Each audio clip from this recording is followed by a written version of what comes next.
حضور اکرم صلی اللہ علیہ وآلہ وسلم نے وحی کے رک جانے کے زمانے کے حالات بیان فرماتے ہوئے کہا کہ ایک روز میں چلا جا رہا تھا کہ اچانک میں نے آسمان کی طرف ایک آواز سنی اور میں نے اپنا سر آسمان کی طرف اٹھایا۔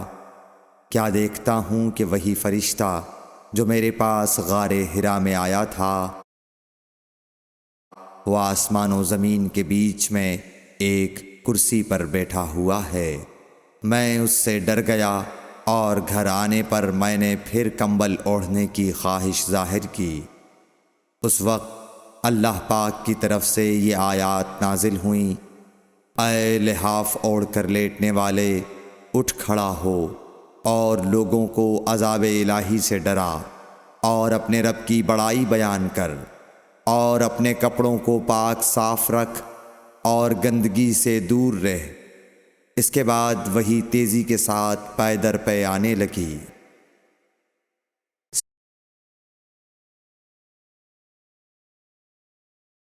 رسول اللہ صلی اللہ علیہ وآلہ وسلم نزول قرآن کے وقت بہت سختی محسوس فرمایا کرتے تھے، اور اس کی علامتوں میں سے ایک یہ تھی کہ یاد کرنے کے لیے آپ اپنے ہونٹوں کو ہلاتے تھے۔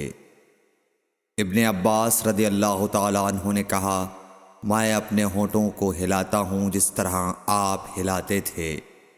سعید کہتے ہیں، میں بھی اپنے ہونٹ ہلاتا ہوں جس طرح ابن عباس رضی اللہ تعالیٰ عنہ کو میں نے ہلاتے دیکھا۔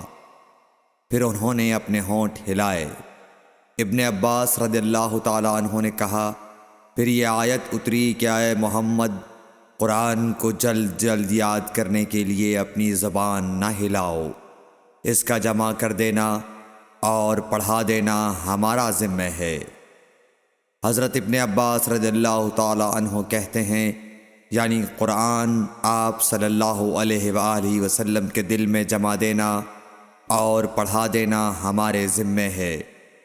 پھر جب ہم پڑھ چکے تو اس پڑھے ہوئے کی اتباع کرو۔ ابن عباس رضی اللہ تعالی عنہ فرماتے ہیں، اس کا مطلب یہ ہے آپ اس کو خاموشی کے ساتھ سنتے رہو، اس کے بعد مطلب سمجھا دینا ہمارے ذمہ ہے۔ پھر یقیناً یہ ہماری ذمہ داری ہے کہ آپ اس کو پڑھو، یعنی اس کو محفوظ کر سکو۔ چنانچہ اس کے بعد جب آپ کے پاس حضرت جبرائیل علیہ السلام وحی لے کر آتے تو آپ توجہ سے سنتے۔ جب وہ چلے جاتے تو رسول اللہ صلی اللہ علیہ وسلم اس وحی کو اس طرح پڑھتے جس طرح حضرت جبرائیل علیہ السلام نے اسے پڑھا تھا۔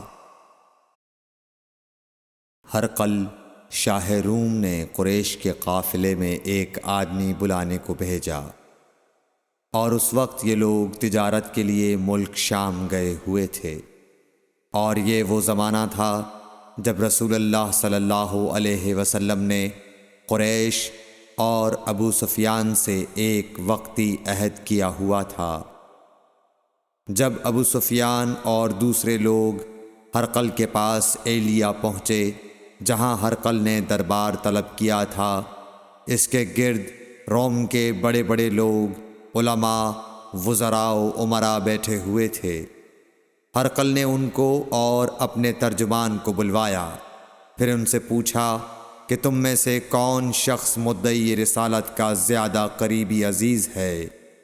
ابو سفیان کہتے ہیں کہ میں بول اٹھا کہ میں اس کا سب سے زیادہ قریبی رشتہ دار ہوں۔ یہ سن کر ہرقل نے حکم دیا کہ اس ابو سفیان کو میرے قریب لا کر بٹھاؤ اور اس کے ساتھیوں کو اس کی پیٹھ کے پیچھے بٹھا دو۔ پھر اپنے ترجمان سے کہا کہ ان لوگوں سے کہہ دو کہ میں ابو سفیان سے اس شخص یعنی محمد صلی اللہ علیہ وسلم کے حالات پوچھتا ہوں، اگر یہ مجھ سے کسی بات میں جھوٹ بول دے تو تم اس کا جھوٹ ظاہر کر دینا۔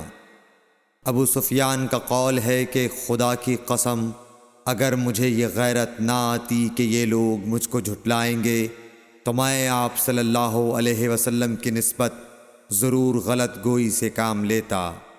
خیر، پہلی بات جو ہرقل نے مجھ سے پوچھی وہ یہ کہ اس شخص کا خاندان تم لوگوں میں کیسا ہے؟ میں نے کہا وہ تو بڑے اونچے عالی نسب والے ہیں۔ کہنے لگا اس سے پہلے بھی کسی نے تم لوگوں میں ایسی بات کہی تھی؟ میں نے کہا نہیں۔ کہنے لگا اچھا اس کے بڑوں میں کوئی بادشاہ ہوا ہے؟ میں نے کہا نہیں۔ پھر اس نے کہا بڑے لوگوں نے اس کی پیروی اختیار کی ہے یا کمزوروں نے؟ میں نے کہا نہیں، کمزوروں نے۔ پھر کہنے لگا اس کے تابعدار روز بڑھتے جاتے ہیں یا کوئی ساتھی پھر بھی جاتا ہے؟ میں نے کہا نہیں۔ کہنے لگا کیا اپنے اس دعوی نبوت سے پہلے کبھی کسی بھی موقع پر اس نے جھوٹ بولا ہے؟ میں نے کہا نہیں، اور اب ہماری اس سے صلح کی ایک مقررہ مدت ٹھہری ہوئی ہے، معلوم نہیں وہ اس میں کیا کرنے والا ہے۔ ابو سفیان کہتے ہیں میں اس بات کے سوا اور کوئی جھوٹ اس گفتگو میں شامل نہ کر سکا۔ ہرقل نے کہا کیا تمہاری اس سے کبھی لڑائی بھی ہوئی ہے؟ ہم نے کہا کہ ہاں۔ بولا پھر تمہاری اور اس کی جنگ کا کیا حال ہوتا ہے؟ میں نے کہا لڑائی ڈول کی طرح ہے، کبھی وہ ہم سے میدان جنگ جیت لیتے ہیں اور کبھی ہم ان سے جیت لیتے ہیں۔ ہرقل نے پوچھا وہ تمہیں کس بات کا حکم دیتا ہے؟ میں نے کہا وہ کہتا ہے کہ صرف ایک اللہ ہی کی عبادت کرو، اس کا کسی کو شریک نہ بناؤ، اور اپنے باپ دادا کی شرک کی باتیں چھوڑ دو، اور ہمیں نماز پڑھنے، سچ بولنے، پرہیزگاری اور صلہ رحمی کا حکم دیتا ہے۔ یہ سب سن کر پھر ہرقل نے اپنے ترجمان سے کہا کہ ابو سفیان سے کہہ دے کہ میں نے تم سے اس کا نسب پوچھا تو تم نے کہا کہ وہ ہم سے عالی نسب ہے، اور پیغمبر اپنی قوم میں عالی نسب ہی بھیجے جایا کرتے ہیں۔ میں نے تم سے پوچھا کہ دعوی نبوت کی یہ بات تمہارے اندر اس سے پہلے کسی اور نے بھی کہی تھی؟ تو تم نے جواب دیا کہ نہیں۔ تب میں نے اپنے دل میں کہا کہ اگر یہ بات اس سے پہلے کسی اور نے کہی ہوتی تو میں سمجھتا کہ اس شخص نے بھی اسی بات کی تقلید کی ہے جو پہلے کہی جا چکی ہے۔ میں نے تم سے پوچھا کہ اس کے بڑوں میں کوئی بادشاہ بھی گزرا ہے؟ تو تم نے کہا کہ نہیں۔ تو میں نے دل میں کہا کہ ان کے بزرگوں میں سے کوئی بادشاہ ہوا ہوگا تو کہہ دوں گا کہ وہ شخص اس بہانے اپنے آباء و اجداد کی بادشاہت اور ان کا ملک دوبارہ حاصل کرنا چاہتا ہے۔ اور میں نے تم سے پوچھا کہ اس بات کے کہنے یعنی پیغمبری کا دعویٰ کرنے سے پہلے تم نے کبھی اس کو دروغ گوئی کا الزام لگایا ہے؟ تم نے کہا کہ نہیں۔ تو میں نے سمجھ لیا کہ جو شخص آدمیوں کے ساتھ دروغ گوئی سے بچے وہ اللہ کے بارے میں کیسے جھوٹی بات کہہ سکتا ہے۔ اور میں نے تم سے پوچھا کہ بڑے لوگ اس کے پیرو ہوتے ہیں یا کمزور آدمی؟ تم نے کہا کمزوروں نے اس کی اتباع کی ہے۔ تو دراصل یہی لوگ پیغمبروں کے متبعین ہوتے ہیں۔ اور میں نے تم سے پوچھا کہ اس کے ساتھی بڑھ رہے ہیں یا کم ہو رہے ہیں؟ تم نے کہا کہ وہ بڑھ رہے ہیں، اور ایمان کی کیفیت یہی ہوتی ہے حتیٰ کہ وہ کامل ہو جاتا ہے۔ اور میں نے تم سے پوچھا کہ آیا کوئی شخص اس کے دین سے ناخوش ہو کر مرتد بھی ہو جاتا ہے؟ تم نے کہا نہیں۔ تو ایمان کی خاصیت بھی یہی ہے، جن کے دلوں میں اس کی مسرت رچ بس جائے وہ اس سے لوٹا نہیں کرتے۔ اور میں نے تم سے پوچھا کہ آیا وہ کبھی عہد شکنی کرتے ہیں؟ تم نے کہا نہیں۔ پیغمبروں کا یہی حال ہوتا ہے، وہ عہد کی خلاف ورزی نہیں کرتے۔ اور میں نے تم سے کہا کہ وہ تم سے کس چیز کے لیے کہتے ہیں؟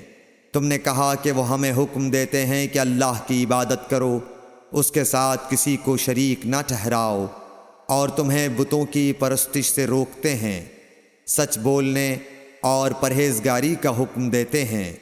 لہٰذا اگر یہ باتیں جو تم کہہ رہے ہو سچ ہیں تو ان قریب وہ اس جگہ کا مالک ہو جائے گا کہ جہاں میرے یہ دونوں پاؤں ہیں۔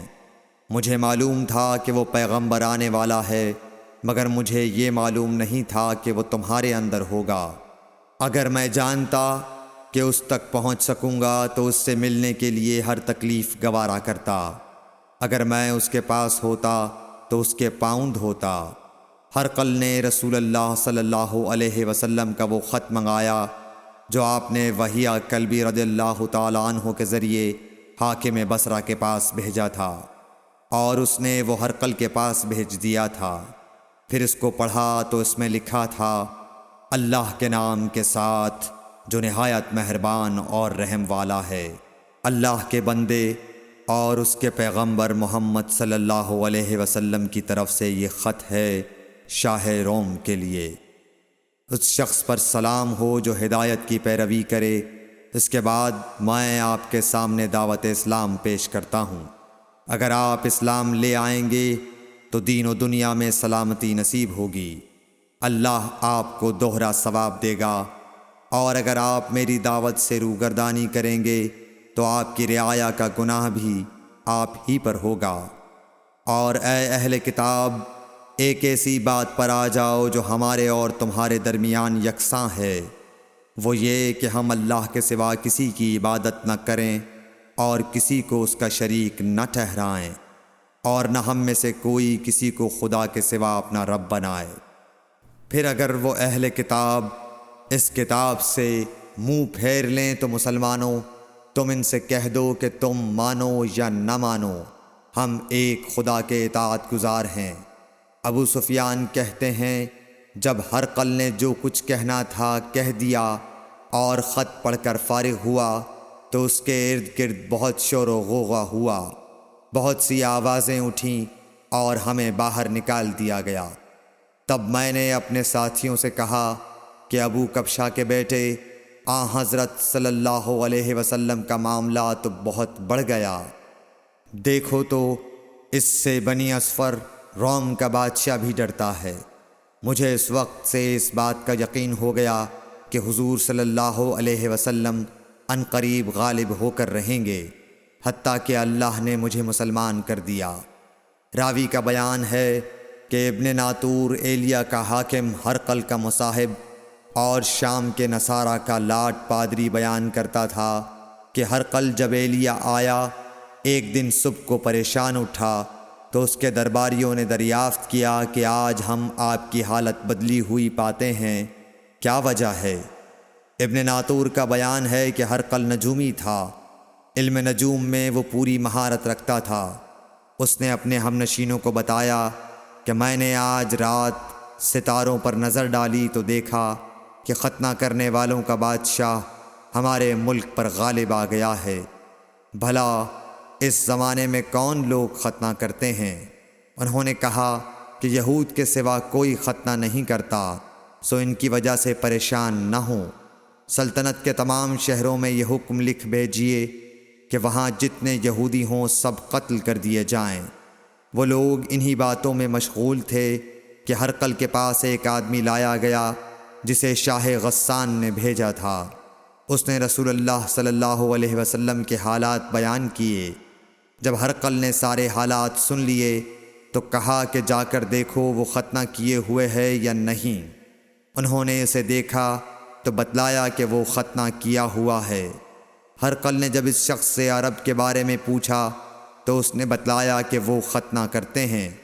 تب ہرقل نے کہا کہ یہی محمد صلی اللہ علیہ وسلم اس امت کے بادشاہ ہیں جو پیدا ہو چکے ہیں۔ پھر اس نے اپنے ایک دوست کو رومیہ خط لکھا، اور وہ بھی علم نجوم میں ہرقل کی طرح ماہر تھا۔ پھر وہاں سے ہرقل حمص چلا گیا۔ ابھی حمص سے نکلا نہیں تھا کہ اس کے دوست کا خط اس کے جواب میں آ گیا۔